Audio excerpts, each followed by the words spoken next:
प्रभु तेरी वाणी जीवन की रोटी, नैनों की ज्योति अंधेरा मिटाती।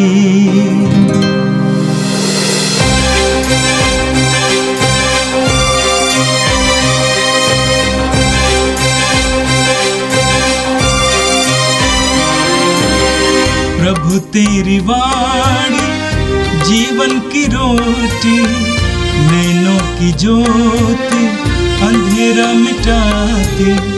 प्रभु तेरी वाणी जीवन की रोटी, नैनों की ज्योति अंधेरा मिटाती। वाणी वाणी वाणी वाणी वाणी पवित्र है, शाश्वत है, जीवन का मन्ना है। 14 अक्टूबर शनिवार। पहला पाठ नबी योएल का ग्रंथ, अध्याय 4, पद संख्याएं 12 से 21। प्रभु यह कहता है, हंसिया चलाओ, क्योंकि फसल पक चुकी है।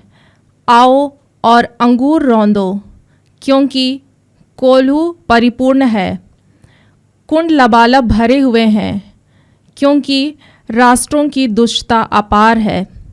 विचार की घाटी में लोगों की भारी भीड़ लग रही है, क्योंकि विचार की घाटी में प्रभु का दिन निकट आ गया है। सूर्य और चंद्रमा अंधकारमय होते जा रहे हैं और नक्षत्रों की ज्योति बुझ रही है। प्रभु सियोन से गरज रहा है, यरूशलेम से उसकी आवाज़ ऊंची उठ रही है। स्वर्ग और पृथ्वी कांप रहे हैं, किंतु प्रभु अपनी प्रजा के लिए आश्रय सिद्ध होगा, इज़राइलियों के लिए सुदृढ़ गढ़ होगा। उस दिन तुम जान जाओगे कि मैं तुम्हारा प्रभु ईश्वर हूँ, जो अपने पवित्र पर्वत सियोन पर निवास करता है। यरूशलेम पवित्र होगा और विदेशी उसे फिर पार नहीं करेंगे। उस दिन पर्वतों से अंगूरी टपकेगी, पहाड़ियों से मधु की धाराएं फूट निकलेंगी और यहूदियों की सब नदियों में भरपूर पानी होगा, क्योंकि प्रभु के मंदिर में से एक जल स्रोत बह निकलेगा, जो बाबुल की घाटी को सींचेगा। मिस्र उसर हो जाएगा और एदोम मरुभूमि, क्योंकि उन्होंने यूदा के पुत्रों के साथ अत्याचार किया और अपने देश में उनका निर्दोष रक्त बहाया। किंतु यहूदिया सदैव बसी रहेगी और यरूशलेम युग युग आबाद रहेगा। मैं उनके रक्त का बदला लूँगा, वह अदंडित नहीं रहेगा, क्योंकि प्रभु सियोन में निवास करता रहेगा। यह प्रभु की वाणी है। संत लूकोस के अनुसार पवित्र सुसमाचार, अध्याय 11, पद संख्याएं 27 और 28। यीशु लोगों को उपदेश दे ही रहे थे कि भीड़ में से कोई स्त्री उन्हें संबोधित करते हुए ऊंचे स्वर से बोल उठी, धन्य है वह गर्भ जिसने आपको धारण किया, और धन्य है वे स्तन जिनका आपने पान किया है। परंतु यीशु ने कहा, ठीक है, किंतु वे कहीं अधिक धन्य हैं जो ईश्वर का वचन सुनते और उसका पालन करते हैं।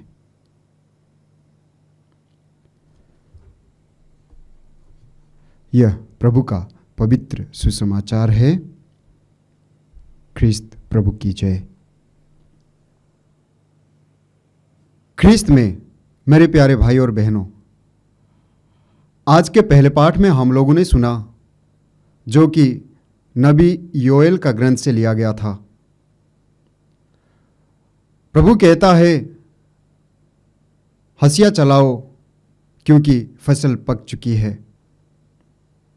आओ और अंगूर रौंदो, क्योंकि कोल्हू परिपूर्ण है। आगे प्रभु कहता है, कुंड लबालब भर चुके हैं, क्योंकि लोगों का दुष्टता अपार है, राष्ट्रों की दुष्टता अपार है। यानी लोग प्रभु के विरुद्ध विरोध करने लगे, उनका दुष्टता भर गया। हम पढ़ते हैं प्रकाशना ग्रंथ अध्याय 2 पद संख्या 5 में प्रभु कहता है, तुम इस पर विचार करो कि तुम कितने ऊंचे स्थान से गिर गए हो और पश्चाताप करो। जब हम प्रभु का विरोध करते हैं तो हमारा विनाश अवश्य है, हमारा विनाश अवश्य है। इसलिए पश्चाताप कर प्रभु के पास आना है। आगे आज के पाठ में हम लोगों ने सुना, विचार की घाटी में लोगों की भारी भीड़ लग रही है, क्योंकि विचार की घाटी में प्रभु का दिन निकट आ गया है। यह विचार की घाटी क्या है? न्याय का दिन। हम पढ़ते हैं मत्ती के सुसमाचार में अध्याय 12 पद संख्या 36-37 में प्रभु यीशु कहते हैं, न्याय के दिन मनुष्य को निकम्मी बात का लेखा देना पड़ेगा, क्योंकि तुम अपने ही शब्दों से निर्दोष या दोषी ठहराए जाओगे। मेरे प्यारे भाइयों और बहनों, हम क्या करते हैं, क्या बोलते हैं, बोलने से पहले क्या हम सोचते हैं? हम जो एक एक शब्द बोलते हैं, न्याय के दिन उनके हिसाब से हमें जवाब देना पड़ेगा। आज के पहले पाठ में हम लोगों ने सुना कि विरोधियों का विनाश अवश्य है। जो प्रभु का विरोध करता है उसका विनाश अवश्य है। आज तक मेरा जीवन शैली कैसा चल रहा है? क्या मैं प्रभु का विरोध करता हूं? मेरे जीवन में कुछ ऐसे परिस्थिति आते हैं जिसको मैं सामना नहीं कर पाता, या ऐसे बीमारी हैं या ऐसे परेशानी हैं जिसको मैं सामना कर नहीं पाता हूं या सामना कर नहीं पाती हूं, तो मुझे लगता है कि प्रभु कहाँ है। या कभी कभी ऐसा लगता है कि मैं अकेले हो गया, तब मैं प्रभु का विरोध करता हूं। क्या मैं प्रभु का विरोध करता हूं वो सही है? क्या मेरा गुस्सा जायज है? हमें प्रभु का विरोध नहीं करना है, बल्कि प्रभु के पास आना है, क्योंकि जब हम प्रभु के पास आएंगे वो हमें बल प्रदान करेंगे। फिलिपियों के नाम संत पौलुस का पत्र में संत पौलुस लिखते हैं अध्याय 4 पद संख्या 13 में, जो मुझे बल प्रदान करते हैं उसकी सहायता से मैं सब कुछ कर सकता हूं। आइए हम प्रभु का विरोध ना करें, बल्कि प्रभु के पास आए। आज के सुसमाचार में हम लोगों ने क्या सुना? आज के सुसमाचार में हम लोगों ने सुना प्रभु यीशु लोगों को उपदेश दे रहे थे, और कोई एक स्त्री खड़ी हो जाती है, प्रभु को संबोधित करते हुए कहती है, धन्य है वो गर्भ जिसने आपको धारण किया। आगे वो कहती है, धन्य है वे स्तन जिनका आपने पान किया है। किंतु यीशु ने कहा, ठीक है, किंतु वे कहीं अधिक धन्य है जो ईश्वर का वचन सुनते और उसका पालन करते हैं। मेरे प्यारे भाइयों और बहनों, ये ईश्वर का वचन क्या है? वास्तव में ईश्वर का वचन क्या है? कौन है? कहां से आया? हम पढ़ते हैं यूहन्ना के सुसमाचार में अध्याय 1 पद संख्या 1 में, आदि में शब्द था, शब्द ईश्वर के साथ था और शब्द ईश्वर था। और उस शब्द के बारे में हम पढ़ते हैं यूहन्ना के सुसमाचार अध्याय 1 पद संख्या 14 में, शब्द शरीर धारण कर इस धरती पर आया, वो है प्रभु यीशु मसीह। यानी प्रभु का जो वचन है वो प्रभु यीशु मसीह स्वयं है। और यही कारण है कि संत जेरोम कहते हैं, जो प्रभु के वचन को जानता है प्रभु यीशु मसीह को जानता है। जो प्रभु के वचन को नहीं जानता, प्रभु यीशु मसीह को नहीं जानता। और यही कारण है कि ये जो शब्द हैं जो हम दिन प्रतिदिन बोलते हैं, जिन शब्दों का हम उच्चारण करते हैं, मायने रखता है। एक विश्वासी के लिए मायने रखता है, क्योंकि जो शब्द हम बोल रहे हैं वो प्रभु यीशु मसीह स्वयं है। एक विश्वासी मुंह से जो निकला बोल नहीं सकता, गाली नहीं दे सकता, लेकिन एक विश्वासी वो शब्द बोलता है जो दूसरों के लिए हितकारक है, जो दूसरों की भलाई के लिए काम में आ सकता है। ऐसे शब्दों का इस्तेमाल करता है, क्योंकि विश्वासी जानता है कि जो शब्द बोल रहा है वो प्रभु यीशु मसीह स्वयं है। आज हम अपने आप को देखें, मेरा बातचीत कैसा है? क्या मैं मुंह खोलते ही दूसरों को चोट पहुंचाने जैसा शब्दों का इस्तेमाल करता हूं या शब्दों का इस्तेमाल करती हूं? या जब मैं मुंह खोलता हूं, दूसरों की भलाई करता हूं, मेरे शब्दों को सुनकर दूसरे खुश हो जाते हैं, अच्छा लगता है। अगर ऐसा है तो आज जांचने की जरूरत है। आज प्रभु हमें शिक्षा दे रहे हैं कि मेरा जो शब्द है महत्वपूर्ण है।